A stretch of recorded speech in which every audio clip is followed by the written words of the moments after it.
ini saya Farah, calon hakim pengadilan negeri Purwokerto, beserta ada 2 top narasumber di sini yang menemani saya. Baru saja terpilih sebagai agen perubahan pengadilan negeri Purwokerto di tahun 2025. Selamat pagi Mas. Selamat pagi Mbak. Pagi. Boleh sedikit perkenalan nih kepada teman-teman di depan, siapa namanya dan posisinya di pengadilan negeri Purwokerto ini. Pagi semuanya, perkenalkan nama saya Dedi Kurniawan. Jabatan saya sebagai panitera pengganti di Pengadilan Negeri Purwokerto. Selamat pagi, perkenalkan saya Alfi Pangestuti. Di sini saya sebagai penata layanan operasional Pengadilan Negeri Purwokerto. Mas dan Mbak, kita sedikit berbincang nih ya terkait dengan agen perubahan di tahun 2025 ini. Gimana sih awal ceritanya Mas dan Mas Dedi dan Mbak Alfi terpilih nih sebagai agen perubahan?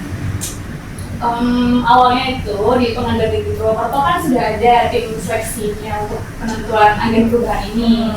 Nah, ada angket gitu, jadi angket itu disebar ke seluruh hakim dan pegawai Pengadilan Negeri Purwokerto. Nah, dari angket itu nama-nama di situ ada, terus orang kan vote ya, vote itu, terus saya sama Pak Dedi itu yang 2 teratas. Nah, di situ kita presentasi, ya jadi presentasi di depan hakim dan pegawai. Kita presentasi visi misi program, terus ada tanya jawab juga, terus habis itu kita ada pemungutan suara lagi. Jadi 2 kali ya pemungutan suaranya ya. Berarti emang benar-benar nih yang diandalkan banget nih di Pengadilan Negeri Purwokerto untuk mengadakan perubahan ya. Nah, kan tadi aku mendengar kalau ada visi misi dan program ya, ada presentasi ya. Jadi persiapan awalnya kalau dari Pak Dedi sendiri dulu nih ya, persiapan awal untuk presentasi ini kayak gimana? Kalau untuk persiapan awal dari kita itu menyiapkan untuk visi dan misinya, terus juga menyiapkan untuk program kerjanya. Jadi untuk ke depan untuk menjadi agen perubahan itu program kerjanya apa aja sih? Gitu. Kalau Mbak Alfi? Kalau aku lebih banyak diskusi juga, ada diskusi untuk mempersiapkan visi misi sama program. Jadi aku diskusi sama beberapa pegawai di sini, kira-kira apa masalah yang ada di Pengadilan Negeri Purwokerto itu. Terus ya sambil berpikir apa ya kira-kira yang pas gitu, akhirnya nemu program yang buat agen perubahan ini.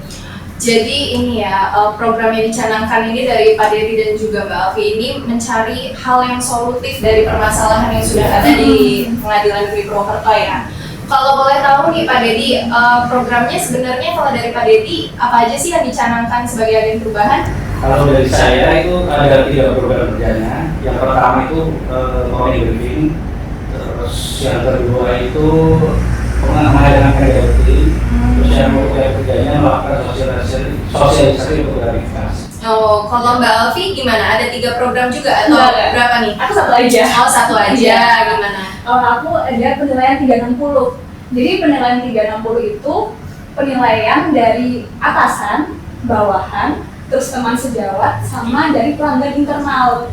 Oh, menarik Jadi, ya. cuma biasanya kan kita cuma atasan nilai bawahan gitu kan. Nah ini enggak, konsepnya enggak gitu. Jadi bawahan pun bisa, enggak atasannya. Coba di sini nanti kita kupas lebih lanjut ya. Aku mau ke Pak Dedi dulu nih. Kalau Pak Dedi morning briefing sebenarnya kan di Pengadilan Negeri Purwokerto ini yang aku ketahui udah ada morning briefing ya Pak Dedi. Sebenarnya apa yang membedakan sih antara morning briefing yang sebelumnya dengan program yang diajukan oleh Mas Dedi? Jadi untuk bedanya dengan morning briefing yang sudah ada di Pengadilan Negeri Purwokerto, kalau selama ini di Pengadilan Negeri Purwokerto sudah ada morning briefing, tapi khusus untuk PSP, jadi untuk bagian front office. Nah, sedangkan untuk bagian back office atau per bagian seperti panitiaan ataupun sub bagian masing-masing itu belum pernah ada morning briefing. Nah, maksud dan tujuan saya mengadakan morning briefing itu pertama untuk melatih kedisiplinan kita. Terus yang kedua itu untuk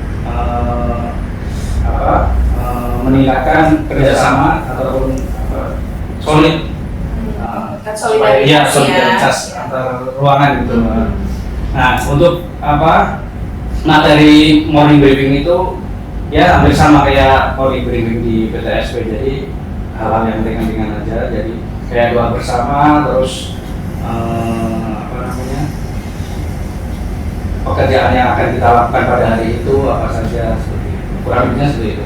Morning briefing ini diartikan dilakukan setiap hari atau ada waktu-waktu tertentu aja nih, misalkan seminggu itu 3 kali gitu, Mas Dedi? Nah, untuk morning briefing di sini dilakukan setiap hari itu setiap pagi. Jadi sebelum memulai aktivitas, sebelum mulai pekerjaan, itu kita berkumpul dulu per bagian masing-masing, itu melakukan morning briefing. Jadi dilakukan setiap hari. Jadi morning briefing ini lebih dipimpin oleh pimpinan di masing-masing ruangan ya? Tapi harapan saya itu bukan cuma pimpinan atau panut atau kasus masing-masing ruangan. Jadi dari ruangan itu masing-masing paling nggak ada giliran gitu, salah satu untuk pemimpin. Oh, biar Jadi biar aktif ya, rata semuanya aktif Ya. untuk memberikan insight di pagi hari ya, Ya. Pak Dedi ya. Gitu. Oke. Selanjutnya tadi aku mendengar Pak Dedi ada programnya itu pengajian rutin ya, Pak Dedi ya? Rutin, ya benar. Nah itu pengajian rutinnya dilakukan dalam seminggu sekali atau sebulan sekali atau bulan? Kalau pengajian rutin itu dari saya itu 1 bulan, saya dilakukan 1 bulan sekali. Terus untuk ini kan menyambut bulan Ramadan ya, Pak. Iya. Nah itu dari saya ada program untuk kultum itu dilakukan 1 minggu sekali. Oh, menarik ya. Sebenarnya apa sih yang menjadi tujuan dari dilakukannya program pengajian rutin apalagi pas Ramadan ini seminggu sekali? Nah, tujuannya itu ya pertama untuk meningkatkan ketakwaan dan keimanan kita kepada Tuhan Yang Maha Esa. Terus yang kedua itu untuk meningkatkan integritas dan profesionalitas kita. Oh iya, karena integritas juga Iya. berkaitan lagi dengan keimanan ya Iya. dalam diri ya. Tuh. Gimana nih kalau dari Mbak Alfi? Tadi kan ada program pengajian rutin ya. Itu udah Mbak Alfi udah melihat belum? Apakah ini udah terlaksana atau belum programnya Mas Dedi ini? Kalau yang morning briefing itu kami di kepegawaian juga udah mulai melaksanakan. Oh gitu. Iya, Iya. jadi kami pagi-pagi kita ada doa bersama, terus kita mulai bahas hari ini kita apa yang mau dikerjakan gitu. Terus kalau yang untuk pengajian bulan ini kemarin ini untuk persiapan setelah perayaan Isra Mi'raj, terus untuk perayaan Ramadan ya, Ramadan ini kita ada pengajian kemarin. Gimana nih ngelihat antusiasme aparatur pengadilan negeri Purwokerto? Apakah antusias mengikuti pengajian ini? Alhamdulillah. Antusias ya? Rame ya? Sampai di luar ini. Oh, iya. Alhamdulillah ya. Satu lagi nih programnya Pak Dedi, tadi aku mendengar terkait dengan sosialisasi anti gratifikasi. Nah itu gimana sih Pak progresnya nanti ke depannya sosialisasi ini untuk siapa aja, dilaksanakan oleh siapa, gimana cara mensosialisasikannya, boleh dijelaskan sedikit nggak? Kalau untuk sosialisasi sendiri, selain ada campaign, kita juga akan melakukan sosialisasi kepada para penunjukan. Jadi para penunjukan yang menunggu di ruang sidang, kita mau kita kalau ada 5 menit kita melakukan sosialisasi untuk gratifikasi. Tujuan kita ya untuk menjelaskan bahwa di mana dari Purwokerto itu sudah tidak ada masalah untuk urusan terkait pengurusan perkara, biaya pengurusan perkara. Jadi mengingatkan kepada para pengunjung sidang apabila ada tindakan-tindakan terkait gratifikasi, mohon dilaporkan segera ya. Seperti itu. Ya. Nah itu sosialisasi itu apakah akan dilakukan setiap hari kepada pengunjung sidang dan siapa yang melakukannya Pak Dedi? Nah, kalau untuk sosialisasi sendiri kita rencananya dilakukan 1 bulan sekali, Pak. Jadi kita lihat dulu jadwal persidangannya. Kalau sekiranya jadwalnya ramai, terus kunjungan ramai, nah di situ kita akan masuk melakukan sosialisasi. Nah, yang melakukan sosialisasi, insya Allah saya nanti ke depannya juga saya akan tim, jadi nanti ada tim untuk melakukan sosialisasi. Gimana nih, ada tips-tips dari Pak Dedi nggak yang bikin sosialisasi ini terlihat menarik supaya diingat oleh para pengunjung sidang ini terutama? Ya kalau untuk sosialisasi, kalau tips dari saya sih kita kayak ngasih tanya jawab seperti Pak. Jadi ada feedback gitu loh. Jadi nggak kita cuma ngasih materi terus yang lain diam gitu, nggak. Jadi paling nggak ada pertanyaan dari tentu sebagai masukan ya Ya, dari pengunjung sidang ya, untuk Pengadilan Negeri Purwokerto Ya. supaya perbaikan selanjutnya ya. Ya. Oke.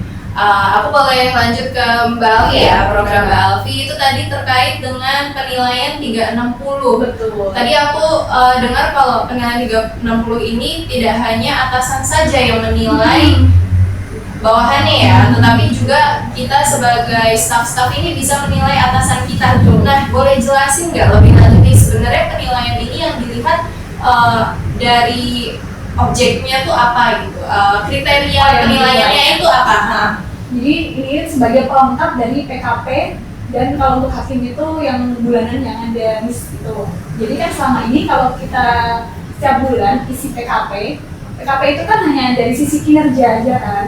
Nah, Boleh jelasin dikit nggak nih, PKP ini apa sih? Siapa tahu Oke. teman-teman nggak tahu nih PKP apa, jadi ya ngebayangin PKP ini apa. PKP itu penilaian kinerja pegawai yang dilakukan setiap bulan. Nah, jadi di setiap bulan itu kita di awal bulan kita isi target, nanti di akhir bulan kita isi capaian. Kan itu hanya kinerja aja nih. Nah, di sini penilaian 360 ini untuk melengkapi itu. Jadi penilaian 360 nanti yang dinilai adalah sikap dan perilaku. Nah, komponennya di sini saya memakai acuan dari ASN berakhlak. Nah, apa itu ASN berakhlak nih? Boleh sebutkan nggak nih satu-satu nih? Jadi ASN berakhlak itu kan value-nya ASN ya.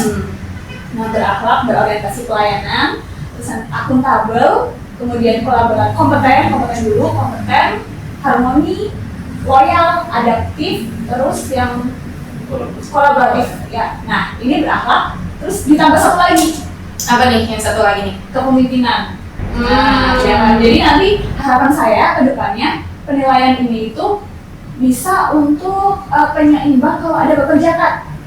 Apa nih baper zakat teman-teman? Oke, baper zakat itu kalau misalnya kita hakim dan pegawai mau promosi atau mutasi. Nah, jadi ini penilaian dari 360 ini hasilnya itu bisa jadi untuk pertimbangan di baper zakat itu, apakah misalnya untuk promosi kan ada kepemimpinan nih, nanti dicek dulu nilai kepemimpinannya ini bagus enggak gitu loh. Jadi baper zakat ini sebenarnya cuma untuk hakim aja atau untuk seluruh staf? Untuk seluruhnya Seluruh hakim staf dan ya? pegawai yang akan promosi atau mutasi itu mau usulan baper zakat.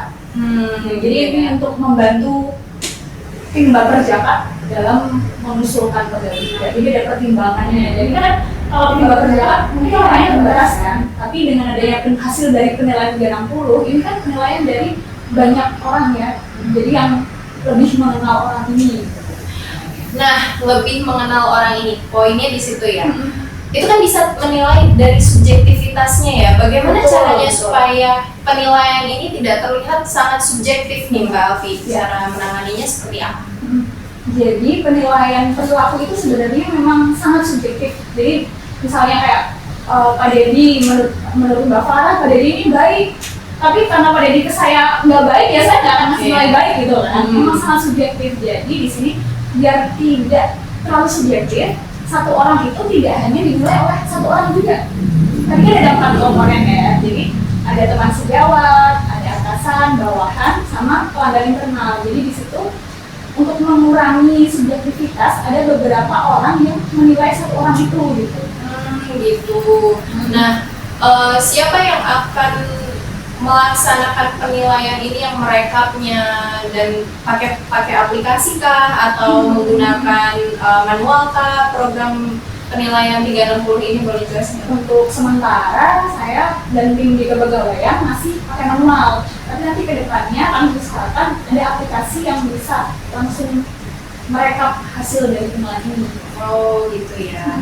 Nah Pak Deddy nih, aku mau nanya pendapat Pak Deddy terkait dengan programnya Mbak Alfi nih, penilaian 360 kan Pak Deddy nanti akan dinilai nih, ya kan, dari teman-teman sejawat dan juga atasan. Nah, gimana nih pendapat Pak Deddy terkait? Kalau menurut saya sih bagus sekali untuk program menjadi Pak Alfi kita menjadi ke-60. Selama ini kan kita hanya dinilai oleh atasan ya. Nah, jadi kalau cuman atasan kan kayaknya apa namanya subjektif gitu loh. Berdasarkan suatu aplikasi. Karena kalau dengan adanya empat dari itu kan ada teman sejawat, terus pelanggan internal, atasan sama bawahan kan. Nah, mungkin lebih apa namanya terkoordinir. Nah, Pak Dedi, tadi kan kita udah mendengar nih terkait program Mbak Alfi penilaian 360. Nah, menurut pendapat Pak Dedi yang akan dinilai oleh teman sejawat Pak Dedi gimana nih? Terkait program Mbak Alfi itu bagus sekali ya, Pak, karena selain kita dinilai oleh pimpinan, kita dinilai oleh Pak unsur tadi teman sejawat, terus bawahan, terus alasan, sama pelanggan. Jadi menurut saya itu lebih objektif gitu, Mbak. Oke ya, jadi ini program-program yang sangat oke diajukan oleh agen perubahan supaya membuat pengadilan negeri Purwokerto lebih baik ya. Boleh sedikit closing statement nih dari Mas Dedi dan juga Mbak Alfi. Terima kasih atas kesempatan ini. Saya percaya bahwa perubahan ini akan membawa dampak positif bagi organisasi kita. Mari kita bekerja sama untuk mencapai tujuan. Kalau dari saya juga terima kasih telah memilih saya sebagai agen perubahan. Nah, pesan saya dan juga semangat dari agen perubahan ini adalah jangan takut dengan adanya perubahan karena perubahan dapat membawa kita ke arah yang lebih baik. Jadi teman-teman, sekian dari kita. Kita berharap kita terus berkontribusi untuk membangun pengadilan negeri Purwokerto lebih baik. Sekian dari kita. Salam semangat dari kami.